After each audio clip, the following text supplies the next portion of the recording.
조정은 아직 끝나지 않았다. 다주택자분들하고 건설사한테는 재앙이라고 할 수 있지만 우리 국가 청년들과 국민들한테 저는 축복이라고 봐요. 지금 한계점에 다다랐는데 제가 볼 때 한 10년, 20년 지나면 이거 완전히 바뀔 것 같아요. 왜냐하면 네.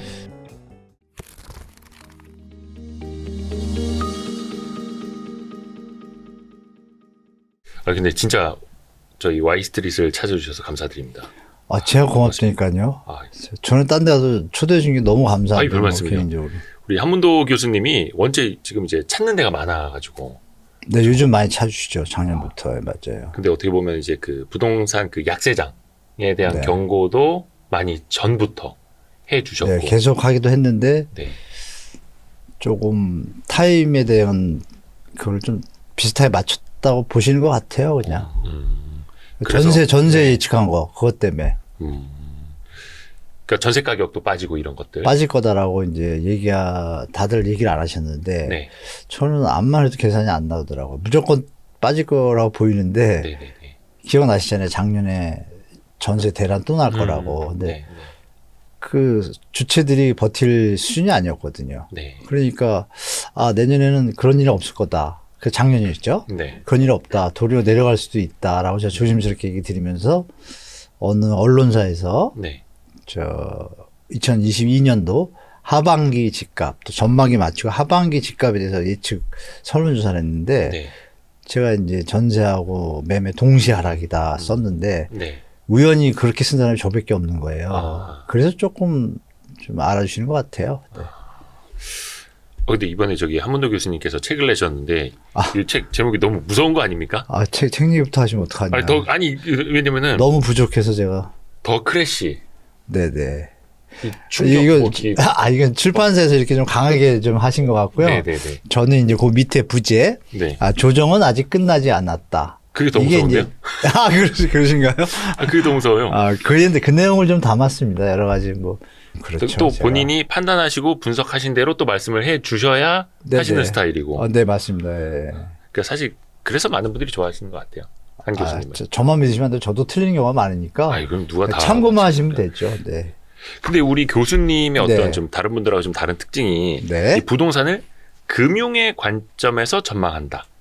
예, 그건 정확합니다. 왜냐하면 제가 네. 부동산을 몇십 년 했는데 예. 약간 틀리더라고요. 예측을 해보면. 네. 그래서 왜 틀린가를 고민하다 보니까 이게 경제하고 연관됐다는 건 막연하게 알고 있었지만 예. 저 10년 전부터 제가 이제 경제를 좀 파기 시작했어요. 금융하고. 예.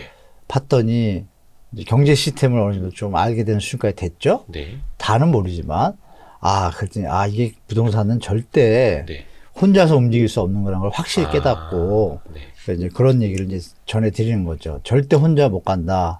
그러니까 정부의 정책이나 이런 것에 휘둘릴 필요가 없다라는 메시지가 있죠. 그러니까 여러분, 우리 일반인분들이 스스로 최소한 우리가 경제학에서 중학교 때도 배우지만 금리, 환율 이런 거 배우잖아요. 네.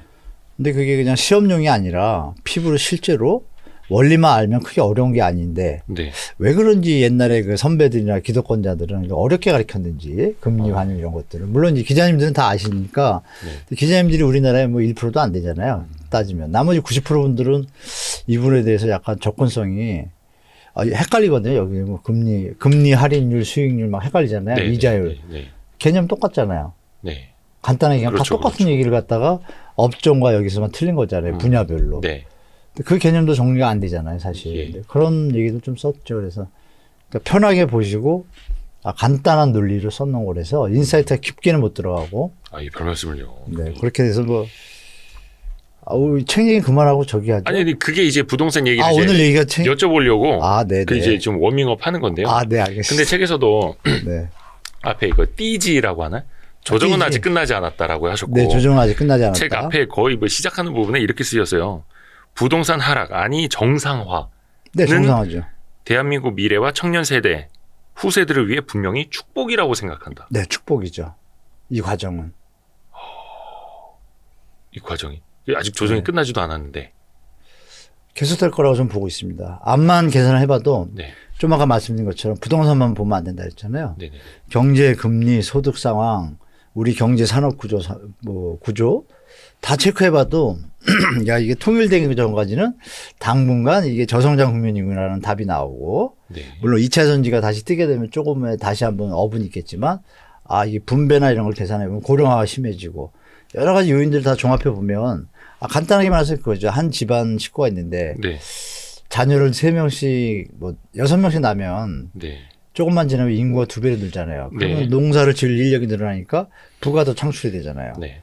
그런데 만약에 할아버지 할머니가 하나를 낳고 안 돼가지고 이종 사촌 저쪽에 하면 점점 줄잖아요. 네.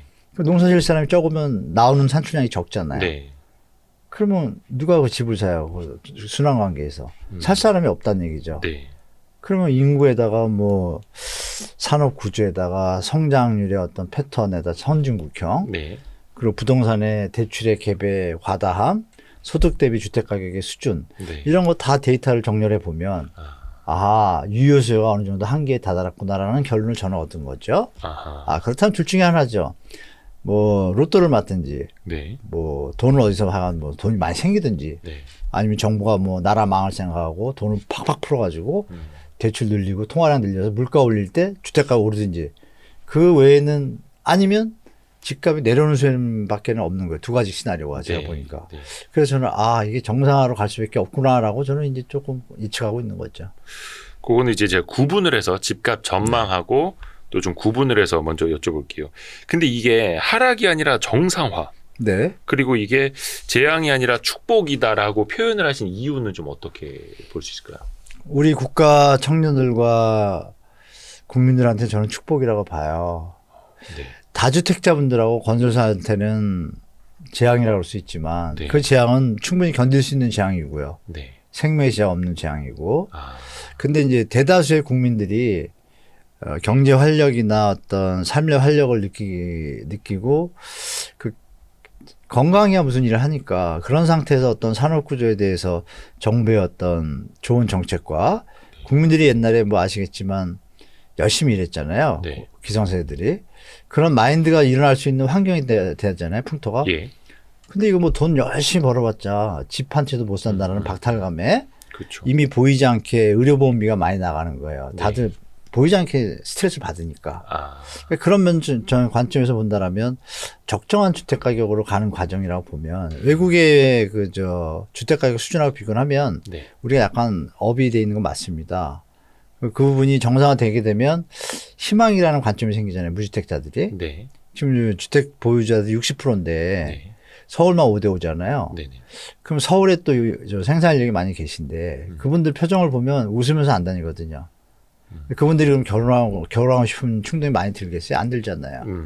그게 이제 중장기적으로 보면 국가에 도움이 안 되지 않습니까? 그런데 집값이 적정하게 내려왔다. 그럼 활력이 생기고 네. 우리 선남 선녀들이 결혼할 수 있는 환경이 되고 인력이 나오게 되면 또 우리 또 뛰어난 민족이니까 공부 열심히 해서 이 능력이 극대화되잖아요, 점점. 네. 그럼 국가가 더 발전하잖아요. 그 상태에서 주택가격이 오르면 금상첨화죠. 네. 저는 그걸 바라기 때문에 지금의 조정은 축복이라고 말씀드린 겁니다. 그러니까 무주택자. 사실 이것도 어떻게 보면 주택 가격이 요즘 심각하게 받아들여야 되는 출산율하고도 다 이어지고 완전 있는 연관되죠. 거여서. 그래서 축복이다. 그리고 이게 정상화다. 네, 그게 국가가 발전할 어떤 좋은 때인 것 같아요. 저는 이때. 물론 요거는 이제 본인의 어떤 투자 상황에 네. 따라서 좀 달라질 수는 있겠습니다만 맞습니다. 아니 지금 집값이 고점 대비 막 30-40% 떨어졌다고 하는데 네. 이게 축복이야 하시는 분들도 조금 있으실 것 같아요. 많죠. 그렇죠? 제가 산술로 말씀드려 볼게요. 네. 다주택자가 몇 분이에요? 글쎄요. 얼마나 될까요? 다주택자 네, 비중이. 저 예전에 250만까지 갔다가 예. 지금 일시적 2주택자가 230만까지 갔다가 지금 한 200만 원 줄었어요. 많이 파셨어요. 네. 그리고 일반 다주택자들이 한 30만 명 돼요. 네. 한 230만 되거든요. 우리 가구수는 2,200만이잖아요. 네. 그러면 가구수 대비 250만이면 10%예요. 예. 나머지 90%가 있잖아요. 네. 그럼 1주택자들은 주택가격이 오르길 바랄까요? 아닙니다. 그러게요. 거기서 이제 또 제가 아직 조사 못한 건 있는데 자녀가 둘이에요. 네. 내가 집이 하나 있어요. 네. 자녀가 지금 18, 20이에요. 조금 있으면 결혼해야 되잖아요. 네. 근데 제가 집값이 2억이 올랐어요. 네. 자녀들도 2억씩은 더 내야 되잖아요. 살 때. 그렇죠. 그렇죠. 그러면 계산해보면 나가는 돈은 4억이 나가야 되잖아요. 내 돈이든 자녀 돈이든. 그렇죠. 그렇죠. 제가 번 돈은 2억이잖아요. 네. 뭐가 좋아요? 그럼 무주택자들은 당연히 정상화가 좋고 1주택자 중에 또 50% 이상은 내려가는 게 좋은 거예요. 국가를 위해서 좋고 그분들을 위해서. 그죠? 네. 근데 그분들이 여력이 생기면 돈을 어디다 쓰겠어요? 그 2억을 집값에 안 들어가고 2억을 어디다 쓸까요? 아, 우리 내수 활동할 겁니까? 그럼 자영업자가 살아나고 네. 그런 바탕에서 애기들이 더 태어나고 유치원이 더 생기고 일자리가 늘어나고 이게 선순환 구조지. 네. 뭐 이런 방향으로 가는 게 저는 맞다고 말씀드리겠습니다. 네. 그러니까 뭐 1주택자 입장에서는 내 집만 올랐으면 좋겠고 뭐 이런 것들인데 사실 그럴 일은 아니죠. 냉면이 보면 권하죠. 돌싱은 일은 가능하죠. 1주택자인데 네. 혼자 살아. 네. 내 집만 올랐으면 좋겠죠. 다른 집은 안 오르나요?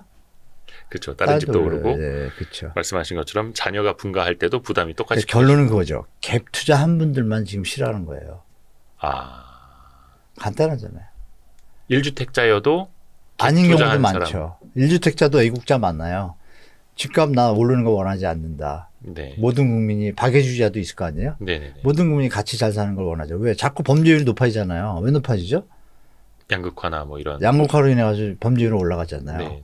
그런 전반적인 거를 아는 어떤 지성인들은 네. 집값 올라가는 거 좋아하잖아요. 예를 들어 제 친구가 부자예요. 의사예요. 네. 싫어합니다. 네. 그 친구가 어느 날 저 보재요. 뜬금없이 바쁜 애가. 네. 갔어요. 네. 목동에 있는 뭔데 갔어요. 뭐 목동에 좋은 아파트 많잖아요. 뭐 딱 갔더니 하는 말이 뭔지 아세요? 야 문대야 내가 너 부동산 하니까 네. 내가 암만 내가 생각해봐도 이렇게 해야지 우리나라가 나아지겠다 그러는 거예요. 그래서 제가 깜짝 놀라가지고 너 뭔 소리냐? 너는 집이 몇 개고 아들 내미들 장가갈 때 다 집 해주고 이게 네. 뭔 소리야 했더니 아 이거 내가 봐도 이거 국가적으로 이건 심각하다. 아. 그러니까 걔도 지성인이라고 볼 수 있잖아요. 의사니까. 예. 걔가 걱정을 하는 거예요. 아하. 돈 많은 애가. 그러니까 네. 너 왜 걱정하니 그랬어요. 했더니 아 이건 좀 아닌 것 같은 문제야. 근데 네가 부동산에 나가서 얘기를 하니 네. 아이디어를 새겨주는 거예요. 예. 그 얘기는 참아 못하겠습니다. 그 아이디어가 좀 그 친구 말은 되게 괜찮은데 네. 아 해도 될란가? 아, 이건 저 안티가 생겨서 안 돼요. 오. 그 혜택을 받는 분들은 도움이 되는데 예를 들면 네. 다자녀잖아요. 네. 다자녀면 국민연금을 더 줘야 된다 이거예요. 아, 네. 저는 100% 국가에 도움이 공감합니다. 되니까. 그러면 반대로 어느 분들은 국민연금을 줄여야 된다 이거예요. 국가에 도움이 되는 게 없잖아요. 자기만 위해서 살다 죽잖아요. 아. 암만 개인주의 시대지만 네. 국가라는 틀 안에서 우리가 국민으로서의 어떤 우리가 전 세계가 역사에서 만드는 틀에서 움직이잖아요. 그 틀을 깨는 거잖아요. 네. 물론 개인주의도 인정해요. 네. 인정하자면 국가적인 관점에서 그러면 분배를 잘해야겠죠. 그분을 쓰다가 다 죽고 나서 기부를 할지 어떨지 모르겠지만 그게 네. 제도화가 아직 안 됐잖아요. 네, 네, 네. 그러면은 공동체라는 개념에서 보면 그렇죠? 뭐 그런 얘기를 좀 해주더라고요. 여러 가지 한 3가지를 해주는데 어우 저보다 더 똑똑해요. 그럼 그 친구가 돈이 없어서 걱정하겠어요? 아니죠. 우리 같은 한국 민족이 힘들어하는 젊은이들을 보는 거예요. 자기도. 뉴스에도 보고 출산율 보니까 야 이건 좀 아닌 것 같잖아요. 그렇죠. 결혼도 못 하고 애도 그럼 못 그 낳고. 친구가 그 정도면 1주택자분들 중에도 지성을 가진 분들은 다 그런 생각을 가질 수도 있다고 저는 봐요. 그래서 이제 정치하는 사람들이 문제죠. 자꾸 뭐 주택가 몰리는 데만 올인돼 가지고 개발 논리로 가고 이런 게 지금 한계점에 다다랐는데 제가 볼 때 한 10년, 20년 지나면 이거 완전히 바뀔 것 같아요. 왜냐하면 네. 어르신들 고생하신 분들이 이제 좀 다른 세상으로 가실 수도 있잖아요. 저도 한 20년 뒤면 갈 수도 있고. 근데 제 위에 세대들이 이렇게 만약에 다른 좋은 데를 가시잖아요. 네. 그러면 지금 세대들이 20년 뒤를 생각해 보세요. 지금 인구도 없는 데다가 예. 아파트는 풀로 때려졌잖아요. 네. 앞으로도 계속 나올 거 아니에요. 그럼 일본 상황이 될 수도 있잖아요. 예. 그 집값을 둘 중에 하나죠. 한 사람이 매집해가지고 가격을 독점하는 것만 막는다라면 네. 정말 좋은 세상이 올 수도 있죠. 그래서 10년, 20년 뒤에 세상은 어떻게 변할지 모르니까 우리 젊은 분들 너무 걱정 안 하셔도 됩니다. 그러니까 기성세대들이 이게 좀 샜네요. 예. 네. 아니 근데 이게 되게 중요합니다. 네. 어떻게 보면 이제 당장 나의 투자, 나의 자산 네. 이것보다는 또 미래 세대도 같이 네. 이제 걱정을 해야 되는 거기 때문에 부동산 시장 그래서 이제 조금 하나하나 맥을 좀 짚어보고자 예. 하는데요. 일단은 최근에 보면 부동산 시장에서 좀 거래량은 늘었다라고 해요. 네, 많이 늘었죠. 근데 어떤 분들 그런 이야기 하지 않습니까? 거래량은 가격에 선행한다. 근데 당연하죠. 지금 거래량이 당연히. 조금 회복이 되고 있는 게 그래도 좀 부동산 시장도 회복이 되려는 전조 아니냐. 혹시 네. 교수님은 어떻게 보세요? 우리가 이제 경제학에서도 if를 많이, 가정법을 많이 쓰잖아요. 네. 모든 조건이 이렇다면 시용고 어떻게 이런 것처럼 네. 이 부분도 그 전 조건이 빠지고 얘기를 하는 겁니다. 그러니까 모든 경제 상황이 좋고 네. 사람들의 소득이 안정적이고 가계부채 부담이 없고 이럴 때라면 지금 말씀이 맞을 수 있어요. 그리고 결정적으로 우리가 착시 효과, 거래량의 착시 효과에 대해서 말씀드리겠는데 네. 지금 서울 아파트 경우에 이제 최저치가 800대에서 지금 2000대를 넘어섰거든요. 2000막 500대로 가요. 그러면 그러니까 월간 거래량이요. 아파트의 월 거래량, 예. 서울의 경우에 네. 전국으로 말하면 전국 한 월 5만 한 2천 건인데 네.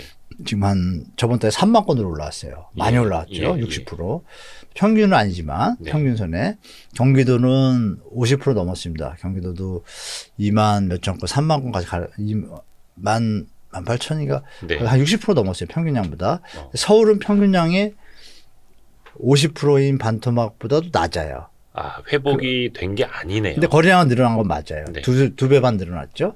그러면 평소의 거래량에 비하면 이 거래량 늘어나는 거 수치가 IMF하고 글로벌 금융위기 때 수준보다 못해요.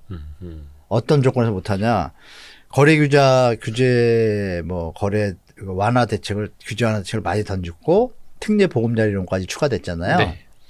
그때보다 덜한, 그때는 특례 보금자리론 같은 개념이 없는 2008년도 그때는 그냥 거래 규제 지금처럼 다 풀었어요. 네.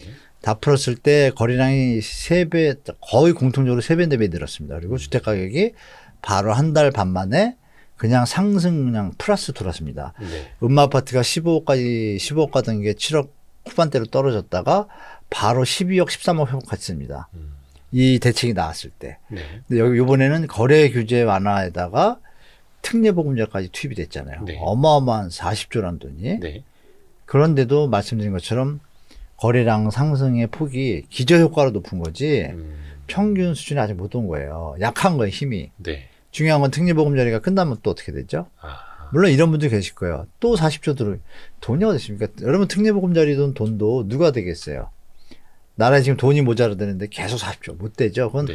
투자가들이 돼서 MBS를 발행해서 하는 거잖아요. 네. 그럼 투자가들이 과연 또 들어올까요? 부담스럽죠. 만약 여기서 금리에 또 편차가 생기면요, 그 손실을 국가가 책임져야 돼요. MBS를 네. 발행한 주택금융공사지만 결국은 국가잖아요. 네. 그 손실을 우리 세금으로 메꿔야 돼요. 이게 이제 노출화되고 표면화되면 국민들 비판이 나오기 시작합니다. 또 40조 하면. 네. 그렇죠? 국민 세금으로 국민 집값을 올려가지고 이게 무슨 짓이에요? 음흠. 그런 일이 나오기 때문에 또 40조 나오기 그냥 어렵다고 봐요. 네. 나올 수도 있겠죠. 어떤 분이 하신다라면. 어렵다고 본다라면 특례보금자리가 지금 예산이 56%, 60% 소진됐으니 계산하면 4월 말이나 5월 중순 그 효과는 정리가 된다고 보면 그럼 그 다음에 남은 규제 완화 대책밖에 없잖아요. 그런데 물량이 쏟아지잖아요, 지금. 네. 입주 물량과 신규 분양 물량이 또 쏟아지고 있지 않습니까? 네. 그 와중에 역전세는 계속 이어지고 있고 이런 논리에서 반등이라고 얘기하기는 좀 성급한 판단이다라고 저는 말씀드릴게요.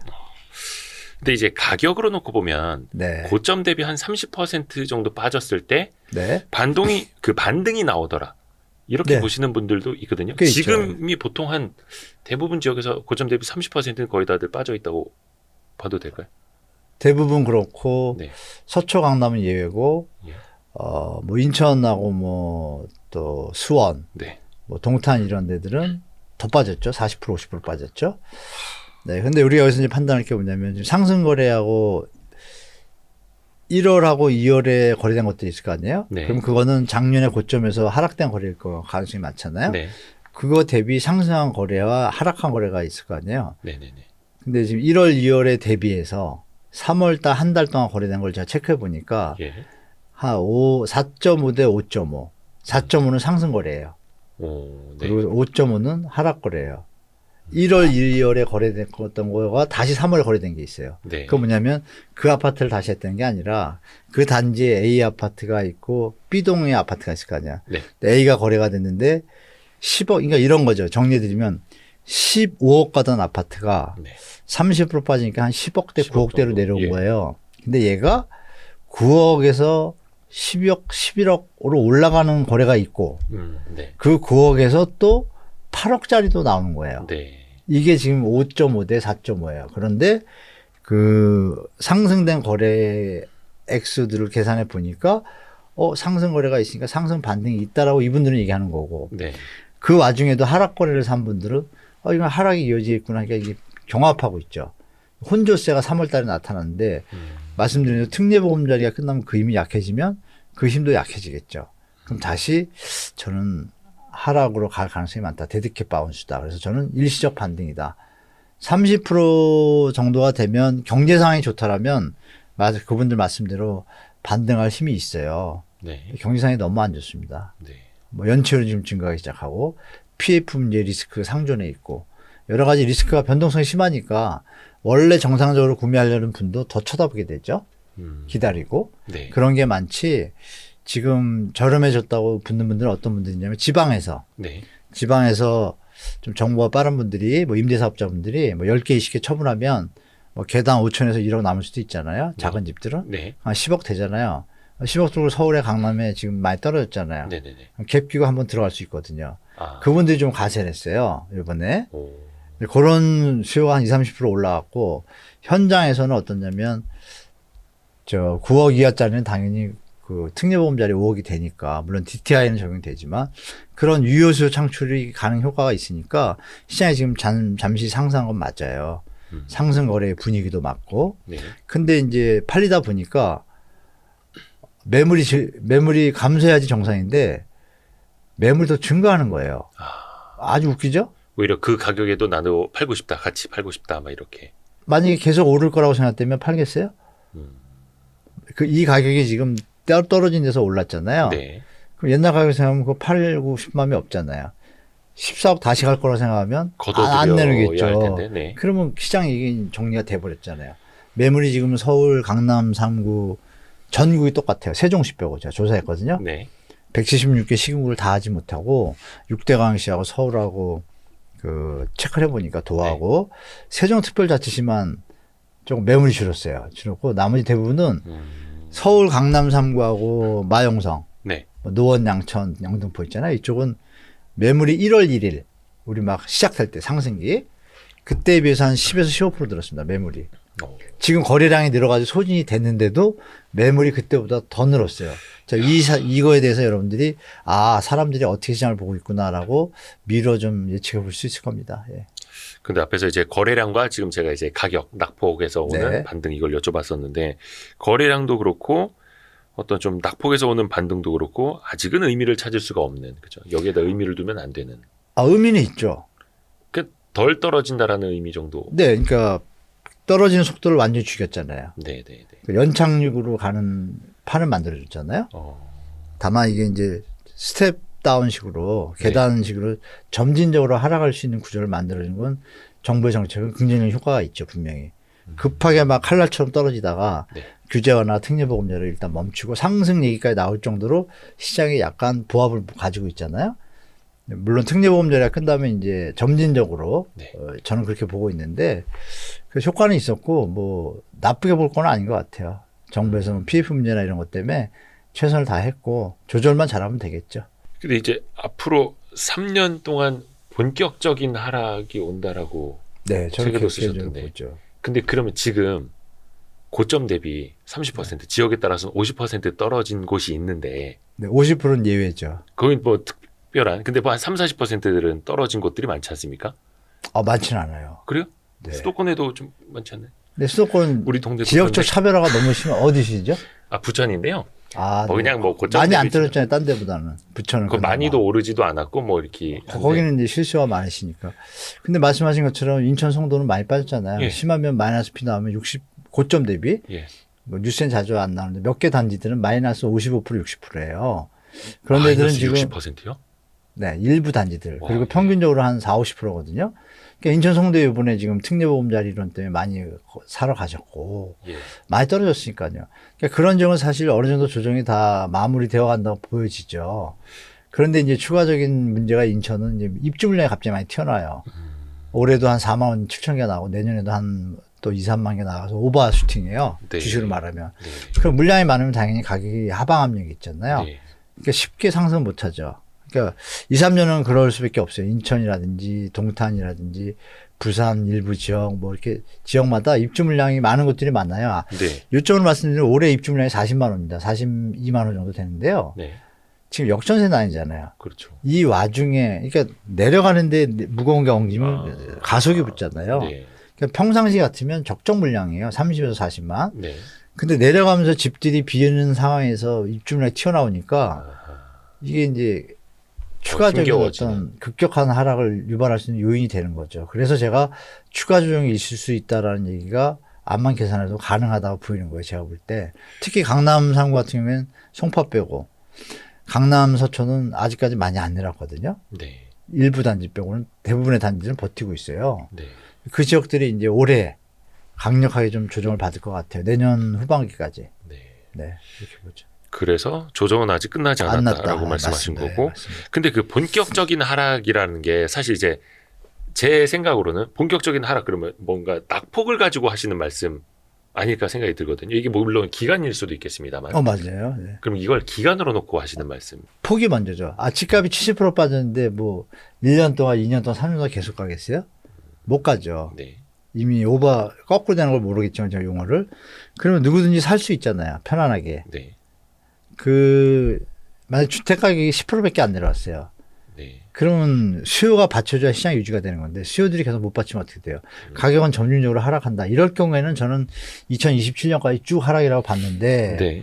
3년을 보는 이유는 작년에 너무 많이 내린 거예요. 많이 내린 적들이 많잖아요. 평균을 따지면 20%인데 네. 그러면 제가 볼 때 10에서 15%더 빠지겠다고 보는 거죠. 평균 개념에서. 네. 그러나 지역별로 편차가 너무 심해요. 인천 송도는 많이 빠졌고 여기는 거의 좀 마무리 단계 같고 그러면 서초 강남은 과연 버텼다가 올라갈까? 암만 계산해도 이건 좀 아닌데 제 계산 방식은 나오더라고요. 여기는 추가적으로 무조건 하락하겠구나.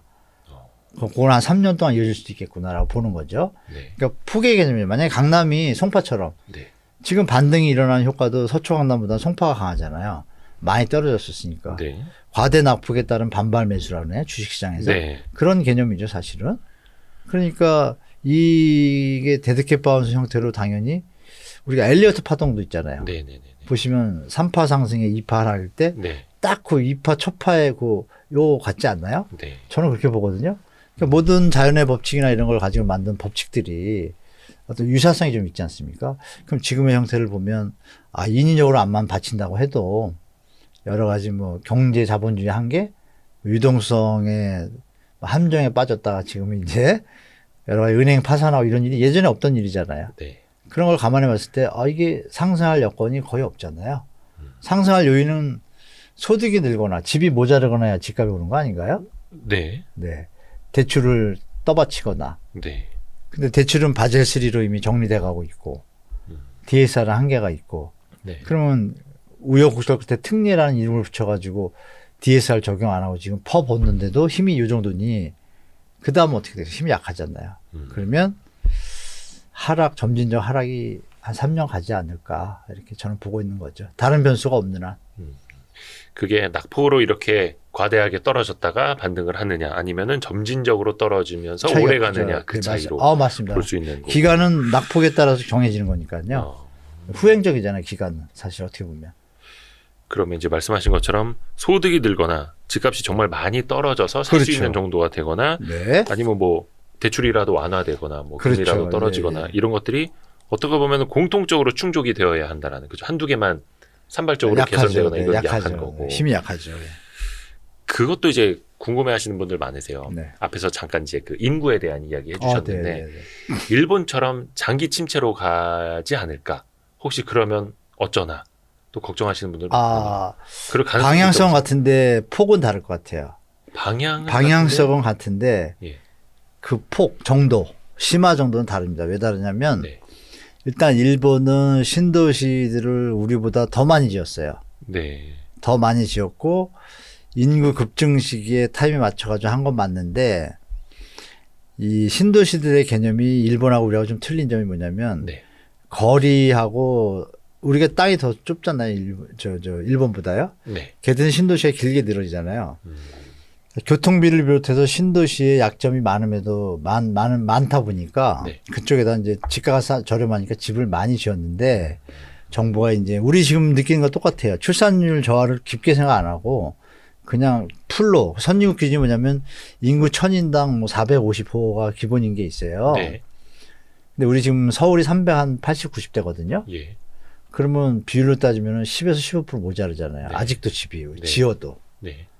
그러니까 일본 가치는 안 된다는 거죠. 제가 볼 때. 가는 방향은 같은데 그 뜻이거든요. 네. 네. 그러니까 한 대를 맞았는데 뭐 100kg짜리 한 대를 맞은 게 아니라 우리는 한 60에서 70 맞을 것 같은 그런 차이? 맞는 건 똑같은데 그렇게 말씀드려요. 인구 감소는 너무 똑같아요. 네. 감소율은 우리가 더 빠르죠. 속도가 도리어 지금. 근데 지금 못 느끼시겠지만 네. 일본이 1990년도 버블 터지기 직전에 70 몇 년도부터 이제 신도시 계획 나오고 막 그랬단 말이에요. 네.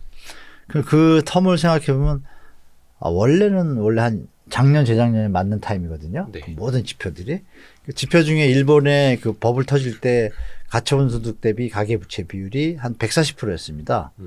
우리 지금 200%거든요. 우리 한국은행 통계는 173이고 네. 오버됐잖아요. 가게들이 지금 힘들잖아요. 네. 그리고 부동산 가격 대비 GDP 대비 비율이 있어요. 네. GDP 대비 일본이 버블 터질 때가 6.7배인가 8배였어요. 네. 근데 우리 지금 5.8배인가 9배였어요. 우리인데 우리가 5. 지금 3배 갔거든요. 네. 거의 근접했잖아요. 아. 그러니까 피케티 지수라고 또 있어요. 네. 그 지수로도 일본이 7일 때 터졌거든요. 근데 우리나라 지금 6.7입니다. 네. 그러니까 모든 수치가 너무 근접하고 유사한 게 많아요. 그러면 아까 일어날 가능성이 많아진 건 맞잖아요. 지표들이 많은 게 가리키니까. 다른 점은 일단 민족성이 다르고 네. 그리고 거리의 어떤 교통의 관계가 신도시들이 우린 짧고 좋잖아요. 네. 걔들은 길어요. 그러니까 신도시의 개념에서 약간 틀린 점이 많아요.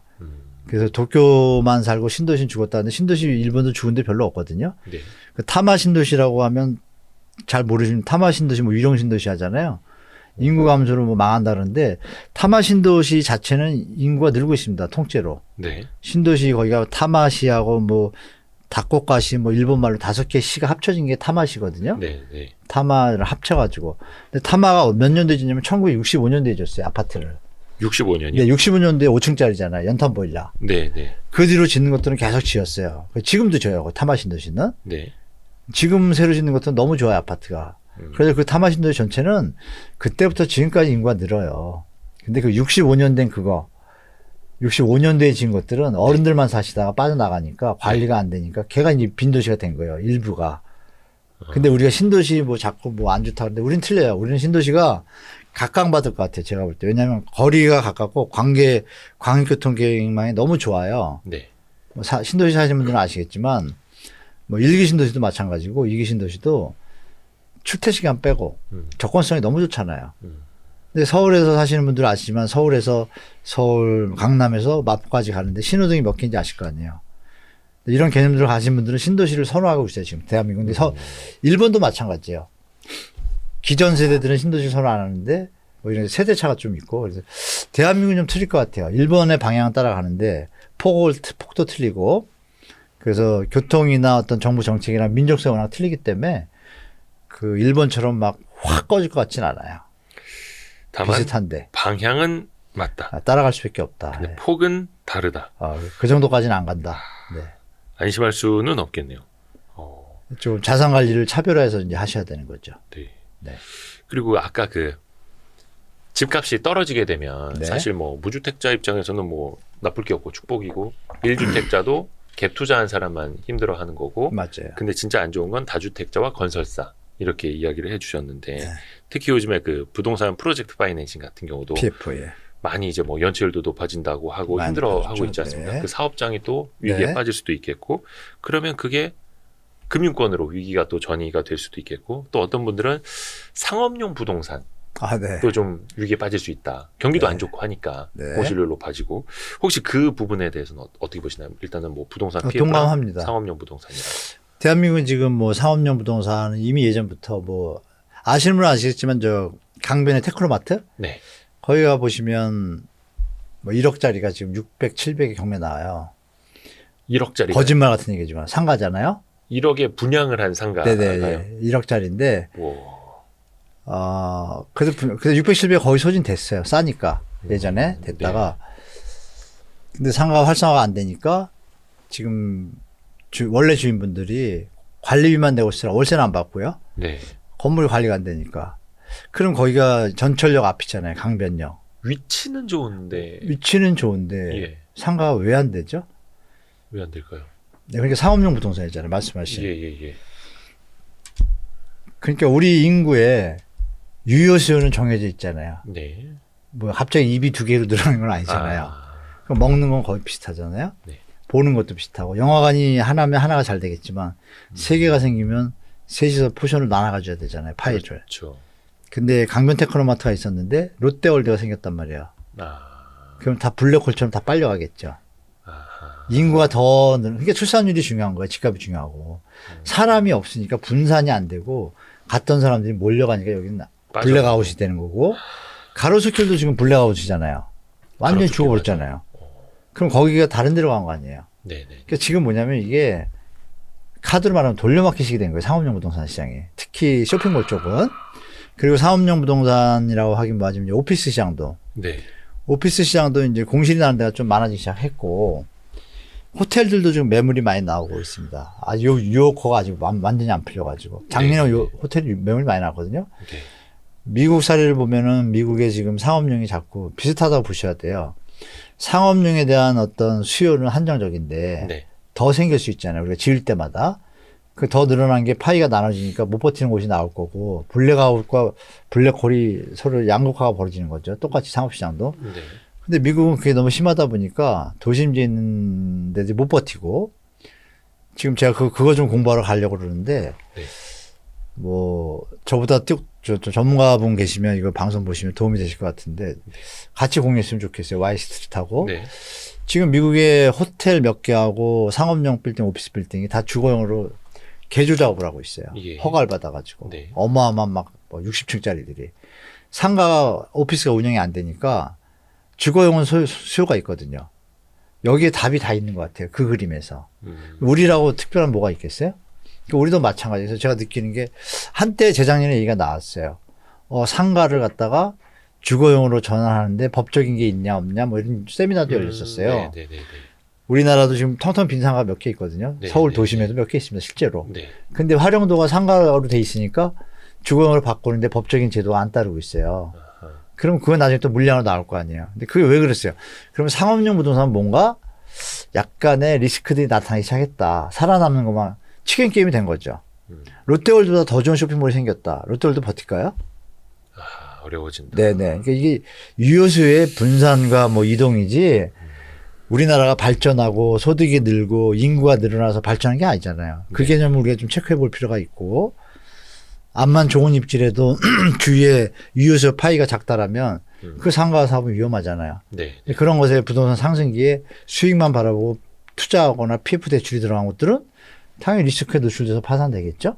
한국에도 없으리란 법은 없고 그런 부분은 상업용 부동산은 사실 지금같이 경제 침체기나 이럴 때는 위험 요소가 너무 많다라고 말씀드리고 PF 대출은 이제 우리나라 주거용도 많잖아요.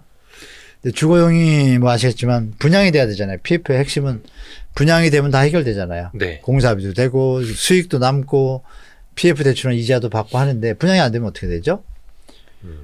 뭐 정리해야 될 거 아닙니까? 뭐 금융 비용만 계속 나가고 있으니. 그렇죠? 네네. 정리하는 게 도움이 되잖아요. 네. 금융비용이 뭐 한 달에 10%면 3년이면 다 날아가니까 이유는 예. 적자니까 정리해야 되잖아요. 네. 지금 벌써 그 1년 됐잖아요. 작년에 정부에서 ABCP 발행 차한 그 시장이 좀 경색되니까 네. 50조 투입했잖아요. 네. 해가지고 일부 금융권들은 그걸 차한 대출로 사용했습니다. 했는데 그 만기가 올해 10월이에요. 올해 10월인데 엊그제 뭐 새마을금고 뭐 대구 지역의 일부 그렇죠. 거기서 조금 뭐 시끄러운 소리가 났잖아요. 네. 그럼 우리가 그 하인리 법칙이라고 네. 어느 현상이 나타날 때 그게 한 번에 나타나요. 우리 집안에 있을 때 개미 한 마리가 나타났어요. 그럼 걔가 뭐 낙하산 타고 온 건 아니잖아요. 어딘가에 개미 굴이 있을 거 아니에요. 개미 집이. 그게 하나씩 나올 수 있잖아요. 그러니까 어떤 큰 사건이 일어나기 전에 맞습니다. 예. 비슷한 전조 현상이 많이 나오죠. 많이 나오게 된다. 그리고 우리 시청자분도 아시지만 막 은행 막 미국에 자꾸 계속 뉴스 듣고 예.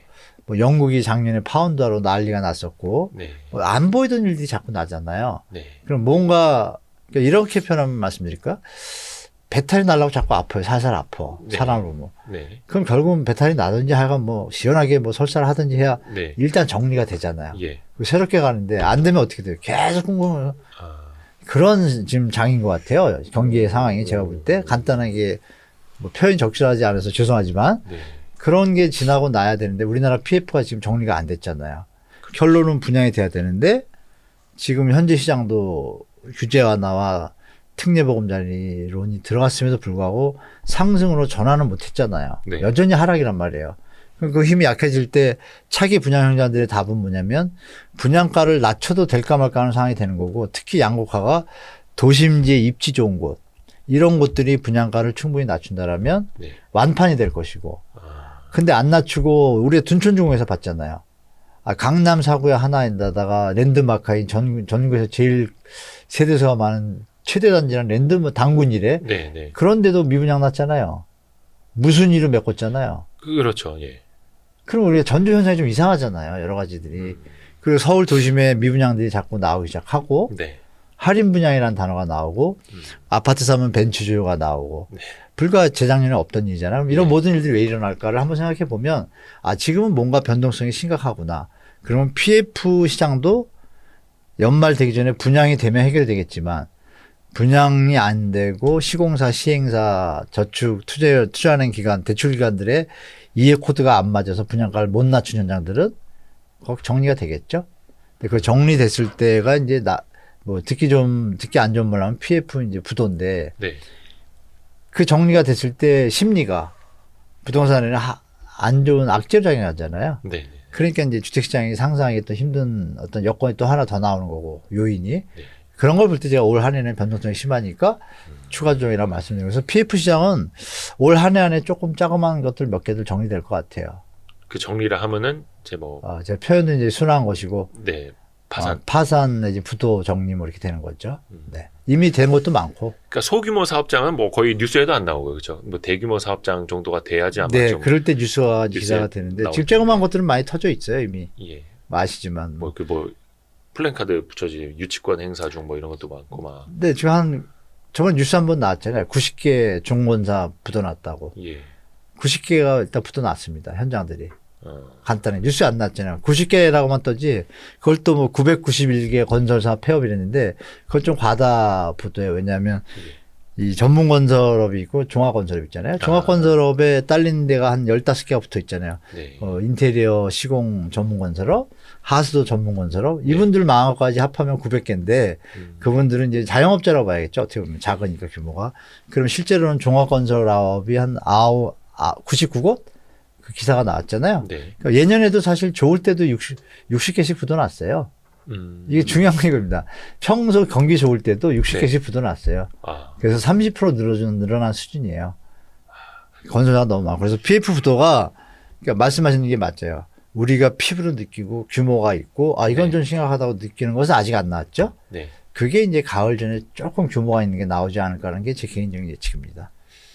근데 이거는 전체적인 부동산 시장의 상황이 같이 반영되는 거라 네. 뭐 예를 들어서 저쪽에서 부동산 PF가 막 파산하고 있는데 아파트 시장이 뭐 반등을 보여주고 있고 이럴 가능성은 있습니다. 있어요? 네. 그래요? 심리적으로는 악재인데, 예. 예를 들어서 서울 도심 수도권에서 가능하죠. 예를 들어 수원 광교예요. 예. 많이 내려왔는데 그 내려온 집거보다 신축을 분양하는데 더 싸게 분양을 해요. 그 완판이죠. 싸게 한다면.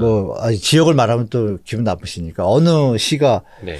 뭐 부도가 몇 개 났어요. 네. 근데 이쪽 시는 부도는 안 났지만 경기나 심리는 다 다운됐지만 네. 그 분양하는 가격이 너무 좋아요.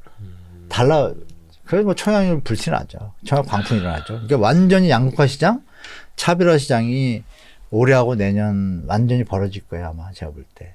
어떻게 보면 이제 분양가가 그것을 가르게 될 네, 테고. 그게 그냥 키워드입니다. 예. 근데 또 건설사 입장에서는 워낙 또 비싸게 땅을 확보했고 금리도 높고 한데 또 싸게 분양을 한다라는 게 참. 그럼 들고 가면 되죠. 들고 가다 자빠지시면 되죠. 안 팔리면 자빠지잖아요. 뭐 제가 쉽게 표현해서 그렇지만 사장님들이 다 잘 아세요. 네. 왜냐하면 이걸 가져갔을 때 리스크와 이자가 지금 뭐 단위가 싸도 6, 7, 8이고 비싸면 12, 14인데 네. 그 2년이면 25% 수익 다 날아가잖아요. 네. 계산 나오잖아요. 그러니까 지금 타임을 생각하시는 거예요. 그래서 정부가 규제 완화 대책을 많이 풀었잖아요. 그래서 그걸 가지고서 지금 여러분 잘 더듬어보세요. 1월에 원래 분양할 게 많았고 작년 겨울 것도 많았어요. 다 분양을 지연했어요. 왜 지연했죠? 다 해야 되는데 안 하는 거예요. 예. 4월에 많이 해요. 이제 돌아오는. 지금 4월이죠? 네. 3월까지 분양 물량이 원래 하기로 했던 예정됐던 들이 다 딜레이 시켜놓은 거예요. 4, 5월로. 왜? 규제 완화 대책은 풀렸는데 호재는 호재인데 분양가에서 결판이 너무 심하다는 걸 느낀 거예요. 이게 분양가가 좀만 높으면 우리가 이익을 보존하려고 분양가를 고수하면 이게 미분양 나고. 미분양 터지면 너무 머리 아플 것 같고 그렇다고 이익을 줄이자니 남는 게 없고 네. 이 회의를 몇 달 동안 하셨겠죠. 그죠? 시행사, 시공사, PF 앉아서 울산에서 포스코 더샵이 공사비 그냥 물어내고 빠진 건 뭐겠어요. 이거 들고 갔다가 4, 5년 동안 공사비 들어가고 돈 한다고 이러면 공사비도 대출받아서 하고 이런 연결돼 있잖아요. 네. 이게 남는 게 없다고 판단이 그냥 빠진 거잖아요. 400억 주고. 빠졌는데도 일을 못 하잖아요. 왜? 분양가가 땅값과 시세 사람들이 살 가격과 갭이 있는 거예요. 그 갭을 못 메꾸니까 고민들이 빠지셔가지고 다 연구 중이시겠죠? 그럼 그 부분들이 어느 정도 정리된 분들이 4월에 분양을 많이 나오는 것 같아요. 그래서 4월에 네. 제가 알기로는 전국적으로 한 3만인가 4만 나오거든요. 네. 지금 계속 뉴스에 없었잖아요. 어디 분양한다고 약했잖아요. 예. 그러니까 3, 4만들이 분양가가 어떻게 나올지가 저도 참 궁금해요. 과연 시장에서 원하는 대로 갈지 고분양가를 고수할지 아마 성적이 많이 조금 양극화될 것 같습니다. 미분양으로 1, 2년 버티느니 그냥 빨리 지금 할인 분양해서 네, 그런 빨리 털어버리자 이럴 현상도 수도 네, 그런 현상도 있고. 있겠고. 근데 부동산 시장이 사실 좋을 때는 어디 분양한다, 어디에 몇 가구 분양한다 이게 신문에도 막 크게 나오고 사람들도 막 많이 다 나와요, 찾아보고 많이 막 나왔죠. 카페에서 돌려보고 막 하는데 맞아요. 어디가 이제는 좋아서 어디에 뭐 분양한지 저만 관심이 없나? 참. 관심들이 없으시죠. 그죠. 지금은 이제 확실히 분위기가 그렇게 많이 바뀌었습니다. 된 것 같습니다. 근데 이제 아까도 이제 공급 이야기를 좀 많이 해주셨는데 네네네. 사실 이게 집이 많이 공급이 부족하다라고 지적이 많이 나왔던 게 불과 제 기억으로 한 3, 4년밖에 안 된 것 같아요. 네, 맞습니다. 공급이 막 부족하다. 더 지어야 된다. 그래서 네. 3기 신도시 나왔죠. 예. 그것도 한 17만, 18만 가구 정도 되더라고요. 근데 이게 21년도부터 사전 분양을 또 했고 네, 했죠. 23년 뭐 이렇게 분양 계속 이어지던데 네. 3기 신도시가 이제 공급이 되면 네. 부동산 시장은 더 어떻게 좀 차분해지겠죠. 아까 우리 교수님 표현으로는 차분해진다. 네. 부동산 시장은 하방 요인이죠. 100%. 예. 분양가가 이제 관건인데요. 주택가격이 요새 많이 내려왔잖아요. 집값이. 근데 공공분양의 분양 가격은 어떻게 정해지냐면 주위시세 대비 60에서 80% 선에서 정하거든요. 그 공공 분양이니까. 네. 네네. 신도시니까. 네. 물론 민간한테 줘도 가이드가 있어가지고 좀 상한제. 주위보다는 좀 싸잖아요. 예. 그럼 그 분양가가 예전보다 요즘 거로 나올 거 아니에요. 근데 새 집이잖아요. 예. 근데 그 와중에 다른 데 신도시랑 다른 점. 광역교통 계획망이 미리 먼저 시행을 하는 거예요. 네네네. 그러니까 2기 신도시나 1기 신도시 때 고생하셨던 분들 입주했을 때는 막 힘들잖아요. 막 그쵸. 기반시설도 인프라도 없고. 없고 막. 근데 이번엔 그 속도가 거의 동시거든요. 그러니까 그 정보가 이제 밝으신 젊은 세대들이 3기 신도시에 대해서 관심을 많이 갖기 시작해가지고 경쟁률이 뭐 장난 아니잖아요. 그러면 3기 신도시 물건이 나온다라는 거에 기대를 갖고 있는 분들은 지금 굳이 현장이나 뭐 기존 주택을 안 쳐다보겠죠. 아하. 그만큼 유효소가 빠지는 거잖아요. 아하. 근데 이게 17만 원인데 어마어마한 물량이 사실 서울 수도권 어마어마한 물량이거든. 그 정도면 그렇죠. 완전히 살 수 있는 분들이 하는 거니까 예. 진성 유효수잖아요. 네. 그러니까 그분들이 빠지면 시장에 하방 요인은 뭐 100%인 거죠. 분위기상 또 가격이 이제 어떻게 나올지 모르는데 좀 제가 볼 땐 분양할 때 좀 타격이 큽니다. 사실 분양가도 그렇지만 물량도 그렇고 그러니까 주변 시세나 그러니까 주변 가격이나 다른 구축들이 또 영향을 받을 수밖에 완전히 없고. 받습니다. 바로 받습니다. 그거는. 왜냐하면 올해 다 착공하려 했거든요. 네네네. 착공하면 완공이 언제예요? 3년이잖아요. 네. 3년 뒤 입주입니다. 뭐 한 5년, 6년 뭐 이렇게. 네, 그 시그널을 받는 거예요. 한 번에 다 17만 원과 완공은 아니지만 네. 착공한다 중에 이제 순서대로 입주 들어가는데 그러면 입주가 언제부터 시작되냐면 개선한 3년에서 늦게 잡아도 4년 잡으면 2027년이나 6년 말 들어가거든요. 네. 그 2026년 말에는 우리가 이게 좀 하방연이 가서 2024 내년 후년쯤 나아질라 그럴 때 그 물량이 나오는 거예요. 아, 그죠? 그러면 서울 도심에 있던 분들이 글로 이동할 수도 있잖아요. 뭐 이런 것들 연계성이 있다 보니까 건설사도 고민들 많이 하시죠, 지금. 그래서 공급의 계획에 대해서. 그래서 우리 시청자분들도 3기 신도시 물량이 그것만 있는 것이 아니라 추가로 공공택지 지구가 있어요. 네. 여러분 신도시는 그 100만 평, 330만 제곱미터, 100만 평 규모로 신도시라고 하는 거고 네. 그보다 작은 뭐 미니 신도시라고 그러죠. 무슨 네. 뭐 어디 미니 신도시 이것들은 이제 규모가 조금 작은 건데 거기도 다 몇만씩 가거든요. 그런 것까지 합하면은 17만 호가 아니라 거의 50만 호 정도 돼요. 그러니까 이거 제가 예전부터 말씀드린 건데 요번에 던진 택지 공급 계획이 장난이 아니거든요, 양이. 예. 그걸 좀 감안하셔서 시장을 보셔야 될 것 같다 말씀드릴게요. 근데 이제 중요한 거는 3기 신도시를 기다리시는 분들한테는 기회가 확실히 될 수 있고 확실하죠. 또 공공택지고 그러니까 주변 시세보다 또 이제 싸게 분양이 될 테고 거기다 4차 AI 적용 시스템, 스마트 도시. 스마트 도시, 뭐 자족 도시 뭐. 네, 완전 좋습니다. 기존의 신도시보다 업그레이드가 많이 됐죠.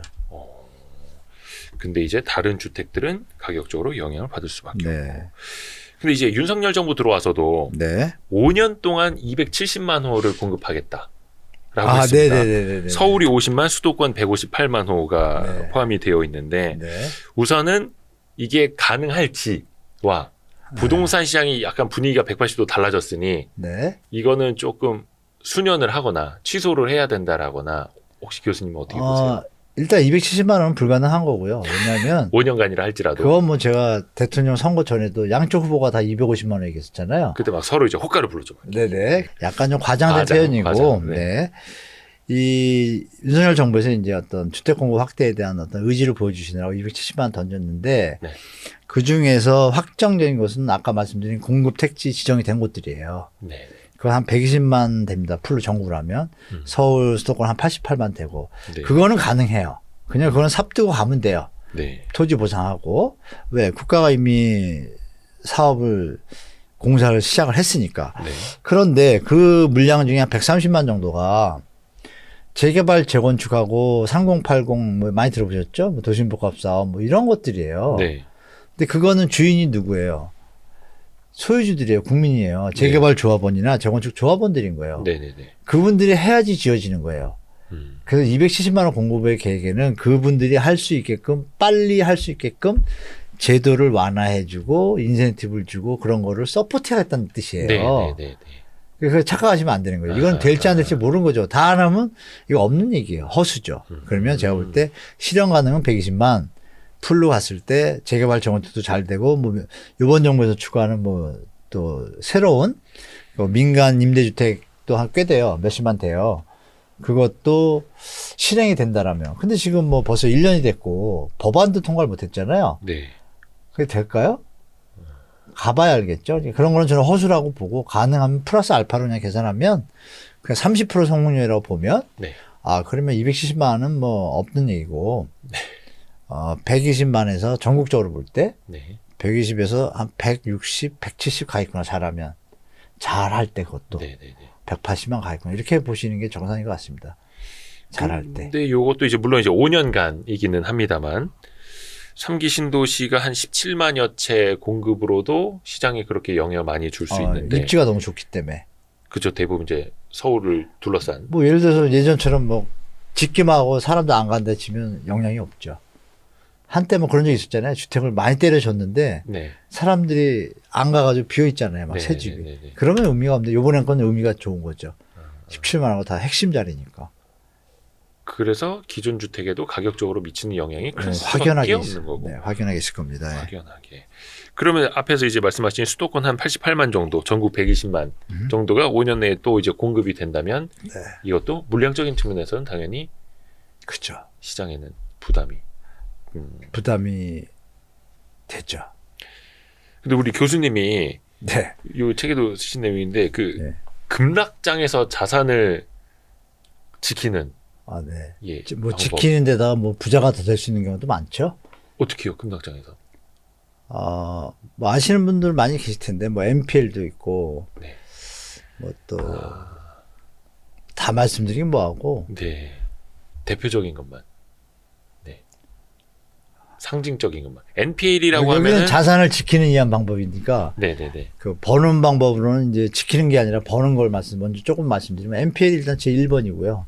NPL은 뭐 아시면 넌 퍼포밍 론이라 그래서 부실채권. 네. 그러니까 우리 아파트가 3개월 이상 연체가 되면 그거를 이제 경매로 나가는 경우도 있잖아요. 네. 경매로 나가는 경우도 있는데 물건이 많아지면 일일이 경매를 하기 힘드니까 아하. 채권 출신 기간이나 AMC 기간에 통으로 넘깁니다. 풀링이라고 그래가지고. 네. 그러면 그게 이제 물건이 나오는데 지점장들한테 권한이 좀 있습니다. 뭐 조금 공부하시면 아실 텐데 그 시장이 옛날에 아주 좋았고요. 2008년도 때, 2009년도, 10년도 때 돈 버신 분들 많고요. 근데 지금은 그 물량에 비해서 그 은행들이 그 물건을 내놓잖아요. 부실채권이니까 네, 아파트를. 네, 네.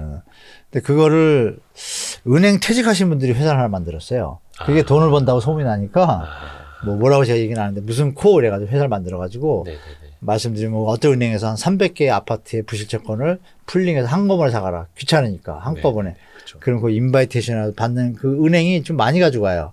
그럼 나머지 부분들은 어디로 가냐면 AMC 회사나 이런 데로 가요. 그럼 거기서 NPL을 물건을 핸들링 하는데 또 저축은행장님들이나 이런 분들은 또 자체적인 수의계약 권한이 있어요. 부실채권에 네, 대해서. 네. 그러니까 그런 분들 잘 연결하시고 친해두시면 NPL은 뭐 거의 100% 제가 볼 때 100% 수익이 나는 상품이기 때문에 관심을 가져볼 만합니다. 다만 NPL 컨설팅 회사를 100% 믿지 마시고요. 본인이 조금 아신 다음에 직접 하셔도 되고 그 다음에 NPL 컨설팅 회사를 활용하면 실수가 없습니다.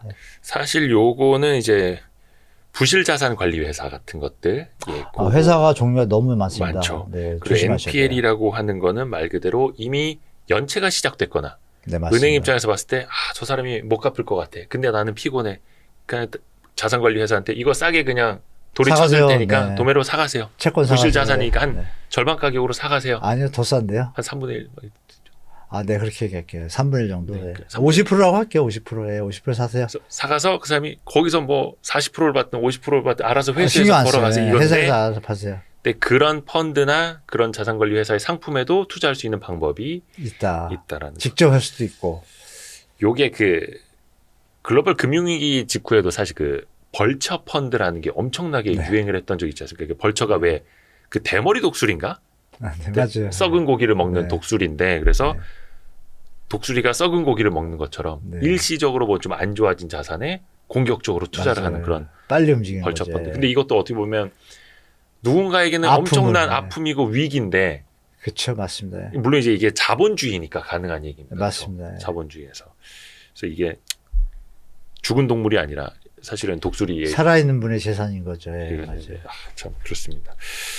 하여튼 그거는 이제 그런 방법이 있다라는 거. 네, 버는 거고 급락장에서 지키는 방법은 그 사이클만 잘 보시면 되죠. 금리하고 물가 변동 보는 법만 아시면 되잖아요, 그죠? 네. 그럼 사이클이 어떻게 갈지 아니까 금리가 인상될지 하락될지 아니까 자산 가격이 하락할 것 같으면은 들고 있으면 정리해야 되는 거고 자산 가격이 올라갈 것 같으면 이제 들어가야 되는 건데 지금은 이제 급락장에서 지키는 방법이라는 거는 뭐 간단하지 않습니까? 아까 말씀 나눴던 금융이랑 똑같아요. 자기가 연끌을 해가지고 했는데 네. 지금의 이자 수준하고 3년 뒤에 주택 가격하고 예측을 해서 시나리오가 있잖아요. 뭐 10%가 더 떨어질 때, 20%가 더 떨어질 때, 30%가 더 떨어질 때, 네. 그때 내가 버틸 수 있는지 없는지를 체크하는 거죠. 그러니까 어느 것이 나한테 최대 효율적인 방안인지 찾아내야 되는 거죠. 네. 그러면은 자산을 지킨다는 게 현재 자산도 있지만 그 부동산 자산도 있지만 금융 자산도 있잖아요. 네. 근데 만약에 부동산 자산이 레버리지가 과해가지고 계산을 잘못해서 막연하게 장밋빛으로 여기 올라갈 거야 그러는데 나중에 내려가면 타격이 크잖아요. 네네. 그런 분들을 계산하려면 이제 그런 것들을 미리 시나리오를 쓰고서 체크를 해봐야 된다. 10%, 20%, 30% 내려갈 때 내가 1년, 2년, 3년이나 수치를 두면 9가지 경우의 수가 나오잖아요. 네. 그러면 30% 내려갈 때 3년을 내가 버틸 수 있을 것인가. 그때 자본 수익률과 이자나 이런 것을 투입했을 때 그 매몰 비용과 이걸 냉정하게 판단해야죠. 네. 그러면 저는 답이 나오거든요. 그래서 그런 내용이 이제 그 급락 다 지키는 방법이 이제 그런 패턴입니다. 그래서 9가지만 한번 체크하시길 좀 권유드릴게요. 그러니까 연끌조기를 하더라도 솔직히 뭐 자기가 다 원리금 잘 갚을 수 있는 연끌족이라면 전혀 문제 뭐 없죠. 예, 그냥 가면 문제가 되죠. 없는 예, 거고. 네, 전혀 문제 없죠. 근데 그 원리금이 뭐 한 50만 원, 100만 원이라 하더라도 정말 소득 대비 부담이 되는 거면은 또 그분은 맞죠. 빨리 정확하시 뭐- 맞습니다. 예, 맞습니다. 예. 근데 이제 그런 분들 입장에서는 이게 지금이라도 정리를 해야 되나? 막 집값이 30-40% 빠졌다는데. 그러니까 제가 말씀드린 그거를 한번 네. 그림을 그리시면 네. 지금 30% 빠졌잖아요. 여기서 과연 더 빠질까? 10%, 20%? 그러면 빠진다고 가정할게요. 10%대 빠질 때, 네. 20% 빠질 때. 30%는 누가 봐도 아닌 것 같아. 그럼 10, 20이 두 가지 경우로 줄잖아요. 이미 네, 많이 네, 빠졌으니까. 네. 10, 20%일 때 지금 금리 수준에서 내가 몇 년을 버틸 수 있는지. 딱 계산하면, 근데 그 와중에 입주 물량이 많잖아요. 그럼 입주 물량이 정리가 되려면 3년 가야 되잖아요. 그 시점에는 시장이 안정적일 거고, 네. 거기선 유지가 될 거예요. 더 안 내려가고. 네. 그 버텼다는 얘기는 앞으로도 버텼다는 얘기고, 2년을 버티면. 네. 근데 그때까지 내가 너무 아슬아슬해. 그거는 다른 리스크가 등장하면 거의 뭐 역전돼 버리니까 위험하잖아요. 네. 그럼 그때는 지금이라도 자산을 정리하는 것이 자기한테 더 도움이 될 수 있는 거잖아요. 그런 거를 이제 하시라는 얘기죠. 무주택자에게는 이제 기회가 될 수 있다고 앞에서도 말씀을 네, 기회가 해주셨는데 좋죠. 네. 책에도 보면 이제 청약에 참여하라고. 무조건 하야죠. 근데 그거는 네. 전제가 있는 거죠. 주변 시세보다 싸게 분양이 될 네, 맞습니다. 때. 네. 그러니까 이제 무조건 청약인데 네. 현재 시세가 이제 이것도 똑같아요. 아까 9가지 시나리오고 현재 네. 시세가 20%밖에 안 내려왔어요. 네. 그럼 얘가 10% 더 내려올 때, 20% 더 내려올 때, 30% 더 내려올 때 경우의 수를 넣고 기존 주택 가격이 옆에 있잖아요. 네. 그럼 변수가 두 개잖아요. 그러면 이제 내가 분양을 받을 현장들의 분양가가 나올 거 아니에요. 네. 이 분양가가 근데 10% 내렸을 때랑 같아. 기준세보다 싸다는 얘기죠. 네. 그러면 여기에 비율이 50%고 더 내려갈 비율이 50%면 5대5인데 신축이잖아요. 네. 베니핏이 있잖아요. 네. 그러면 충분히 감수할 수 있는 거죠. 신축이라는 플러스 알파 요인이 있으니까. 물론 이제 정답이 하나만 있는 건 아니겠습니다만 네. 분양가가 주변 시세에 대비 한 어느 정도는 돼야 그래도 좀 메리트 있다고 혹시 최소 10% 이하. 10% 10% 넘게. 이상의 차이. 네, 10에서 한 20%면 완판일 거고. 그죠? 10% 차이가 나면 그 고객들이 쳐다보거든요. 네. 쳐다보는 이유는 뭐냐면 현재 기존 수세가 어느 정도 적정하게 내려왔다고 가정했을 때 30% 내려왔어요. 예. 그런데 10%더 싸요. 그러면 기존 주택도 10% 더 내려갈 가능성이 있잖아요. 네. 근데 더 싸요. 이건 뭐 묻지도 말고 그냥 들어갈 수 있는 거죠. 편안하잖아요. 네. 왜? 기존 주택이 더 내려간 것하고 이 주택 분양가가 똑같다는 건 얘는 신상품이니까 네, 네, 네. 손해볼 일이 없고 무조건 이득이 되잖아요. 이건 무조건 청약 가는 거고. 그런데 시세가 10%밖에 안 내려왔어요. 근데 잘못하면 30%까지 내려갈 것 같아. 네. 그럼 단위가 크니까 그때는 분양가가 10% 갖고는 미흡한 거죠. 15%는 내려가야 내가 접근할 수 있는 거죠. 그래서 이렇게 선 거보시면요. 제가 집에서 해봤거든요. 소비자분들이나 이제 일반인분들이 할 때 이게 맞나. 그러니까 그려보니까 답이 나와요. 제가 입장을 바꿔가지고, 네. 청약을 할 때, 그냥 딱, 꼬울이라 해야 되나요? 목적이 나와요. 요 예. 라인이면 난 분양받아야겠다.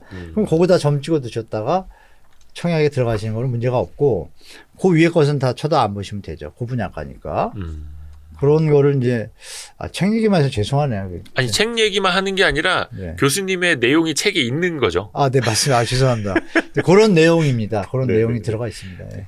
아니 근데 그 또 이게 되게 중요한 것 같아가지고 네. 저희가 이제 주식 관련된 전략도 많이 세우다 보니까 네. 앙페코스톨란이 이제 달걀 모형 여기 네. 234페이지에 써주신 것도 있고 저희는 좀 많이 다뤘었는데 저는 이제 벌집 순환 모형이라는 건 네, 사실 잘 있죠. 몰랐거든요. 요게 복잡하네요. 아닙니다. 진짜 그림 벌집 보면 같이 생겼는데요? 네, 맞습니다. 232페이지. 이름은 이제 허니문명이라고 붙였는데 제가 이름만 예쁘네요.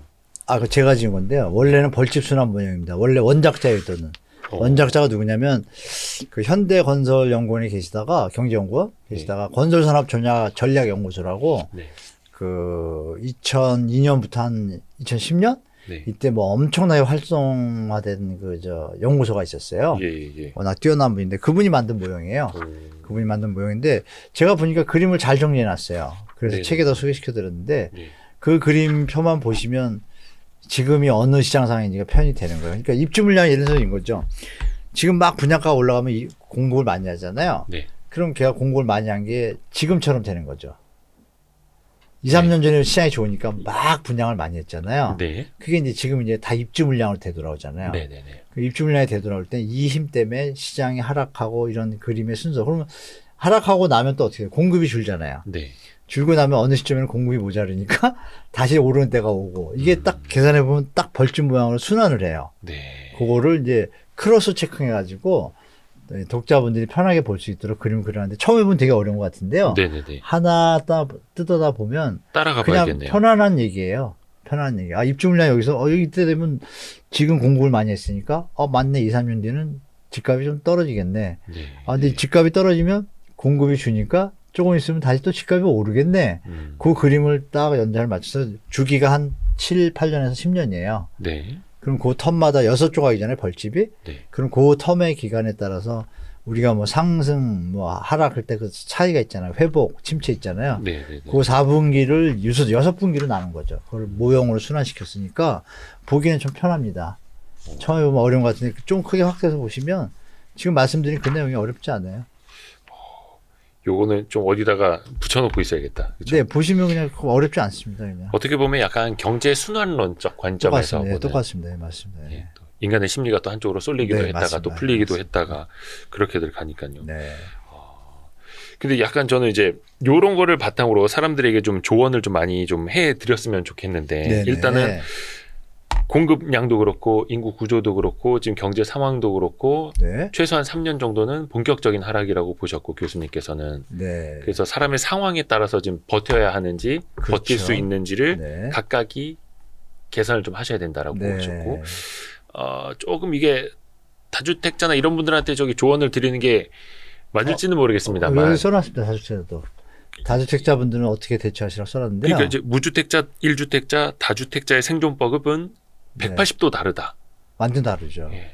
다주택자는 여러분 지금 똑같이 무주택자, 1주택자 하신 것처럼 계산만 잘하시면 됩니다. 그냥 네, 내 집이 자산 50억 자산가인데 4억이 전세가일 때 5억짜리 집을 10개 사면 10억 갖고 10개 집을 만든 거예요. 그렇죠. 그렇죠? 4억이 전세 보증금이니까. 네. 근데 이제 풀로 이제 움직인 상태라면 레버리지가 다 됐다 그러면 지금처럼 어려운 때 예. 전세 가격이 1억씩 다운되면 10집이니까 10억이 마련해야 되잖아요. 예. 이걸 마련할 능력이 없으면 어떻게 돼요? 그 경매. 네, 극과 극이거든요. 예. 주택가에 오르거나 받쳐주면 다행인데 그거를 냉정하게 판단하셔야 되는데 글로벌 금융위 때도 제 주위에 20개 이상 가지신 분들 보면은 한 20에서 30%가 파산했어요.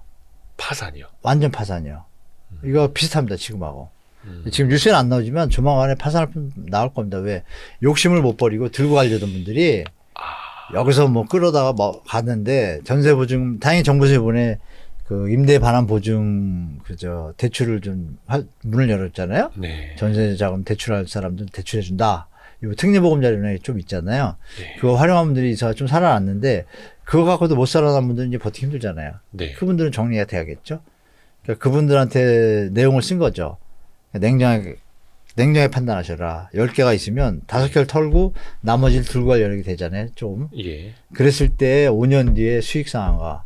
이걸 들고 가다가 망할 확률, 유지될 확률. 유지돼도 이미 이자병이 많이 나가고 이런 것들 계산을 냉정하게 하셔야지 네. 감성적으로 버텨 이런 소리에 현혹되지 말라는 얘기죠. 음. 아무도 다주택자분들을 위해서 조언하실 분은 세무사님밖에 없습니다, 사실. 세무사요? 네, 세무사분은 후행적이잖아요. 일 터지고 나서 하는 거잖아요, 그죠? 네, 네, 네. 근데 이제 이게 파산이 되면 그 의미 없잖아요, 또. 음. 가지고 잘 유지가 될 때 도움이 되는 거지. 그러니까 제가 드린 말씀은 그죠, 다주택자분들한테. 갭 투자를 잘해서 좋은 임대인도 많아요, 사실. 임대사업자분들도. 근데 4년 임대사업자 하셨는데 10개를 했어요. 네. 지금 만기 돼가지고 1년만 양도세 중과 유예거든요. 2년 차부터는 제도가 좀 안 받쳐주면 부담돼요. 네.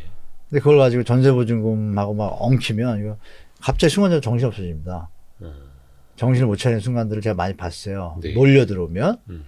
난 아니겠지라고 하면 절대 안 됩니다. 그래서 잘 관리하셔가지고 자본 비율을 높이시는 게 정말 안전하다 말씀드리겠습니다. 부채 끝까지 비율을 줄이시고 네. 버티려고만 하다가는 진짜 다 날립니다. 제가 너무 많이 봤어요, 옆에서. 그런 버신 분도 많이 봤지만 어, 그걸 많이 봤습니다. 너무 이제 지키려고만 욕심을 부리다가는 정말 네, 나중에 감당할 수 없는 순간이 되면 멘붕이 오시는가 보더라고요. 조금 멀리 한번 조금 내다볼 네. 수 있다면 부동산 시장에 좀 반등이 온다면 의미 있는 반등이 온다면 그 시기나 네. 여건이나 그런 건 좀 언제쯤 어떻게 저는 찾아볼까요? 빨리 오면 지금 반등은 약간 가짜 반등인 것 같고 예. 뭐 인위적인 반등이잖아요. 네네네. 정상적인 유효 수요가 좀 따라주고 이러려면 주택 가격이 지금 상태에서 뭐 5에서 10% 추가 조정이 있고 난다라면 예. 그럼 저는 한 2년 3년 뒤에는 반등이 있을 것 같아요. 예. 앞으로 그러니까 2026년 이때 한 번 있을 것 같아요. 네. 살짝의 반등. 예. 그리고 5년 10년 안에는 1기 신도시 아니 3기 신도시 네. 그러니까 3, 4년대 입주하잖아요. 네, 그 네, 시기에 네. 꺾였다가 아. 근데 막상 3기 신도시 뚜껑을 열어보니까 그 한 해에 다 입주하는 게 아니잖아요. 17만 호가. 또 다 나눠져 있어요. 네, 시간이 늘어지잖아요. 예. 그 속에서 이제 기다리다가 지친 분들이 다시 도심 회기도 벌어져요. 아. 그때 한번 살짝 반등. 폭등은 없고요. 예. 그럴 것 같고 10년이 정도 지나면 이제 약간의 부동산의 어떤 자산 유효수가 증가가 최대가 될 때거든요. 네. 그동안 이미 재작년 영끌 때 많이 갔잖아요. 수요가 이동을 했잖아요. 네. 많이 몰려갔잖아요. 그러니까 지금 적어진 거고. 네. 이분들이 집값이 내려가지고 자기들의 소득이나 여력이 받쳐지면 교차점이 생기겠죠. 네네네. 갭이 주는 시점. 10년 안에 무조건 그 큰 장은 한번 올 것 같아요. 근데 그 장조차도 요번에 이런 불장은 전혀 아니다. 왜냐하면 물건이 많이 늘어났고 그리고 10년, 20년 뒤에 주택시장이 보이잖아요. 제가 10년을 얘기했으니까 그 10년 뒤는 어떻게 되겠어요? 약하죠.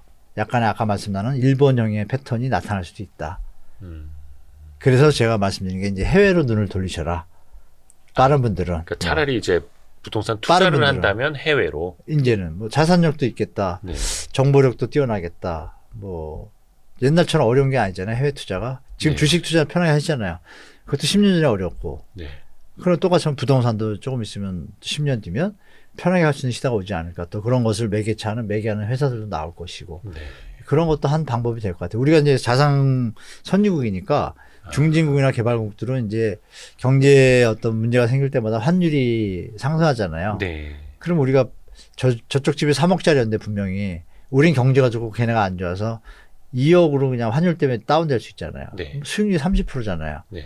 그러면 서로 조세 협정주를 맺잖아요. 국가마다. 네. 그럼 그런 국가들에 대해서 부동산 시장상에서 미리 준비를 하셨다가 안전한 어떤 에이전시나 컨설턴트를 통해 가지고 법무법인 낀 그런 거래는 저는 해볼 만하다고 보는 거예요. 우리가 그런 나라가 됐으니까.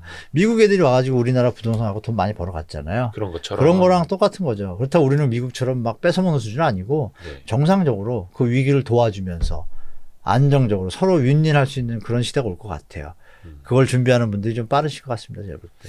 우리나라가 한창 성장을 할 때 선진 자본이 들어와서 우리나라 부동산을 산 것처럼 네, 맞아요. 우리나라가 이제 어느 정도 성장을 다 한 상황에서는 자산은 많고 자본도 그렇죠. 많고 그 자산을 네. 가지고 어떻게 보면 이제 개발도상국들 그렇죠.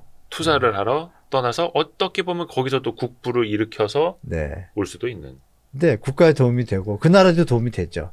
우리가 어려울 때 차가 안 들여서 집을 짓고 이랬듯이 네. 돈이 없어 못할 때도 있거든요. 진도가. 이제 그런 역할도 할 수 있으니까 네. 좋은 방향으로 갈 수 있는 길들이 많아질 것 같아요. 중요한 것은 아무데나 가시면 안 되고 제도가 완전하게 된대. 동남아 같은 데는 공산국가라서 아직 예. 정치 환경이 불안전해요. 그래서 아, 국제 간의 어떤 제도 있잖아요. 예, 손배 제도 있잖아요. 그런 것들이 체결된 다음에 들어가셔야겠죠. 그런데 절대 미리 가시면 안 되고 체크하시면서. 그 투자자 손해배상제도 막 이런 것들 아, 네, 이런 맞습니다. 거라든지 그런 이제 조세 협정 같은 거 뭐 여러 가지 안전장치를 된 다음에. 확인하시고 그렇죠. 이건 네. 좀 어려운 영역이니까 공부하실 게 특히나 많을 것 같습니다.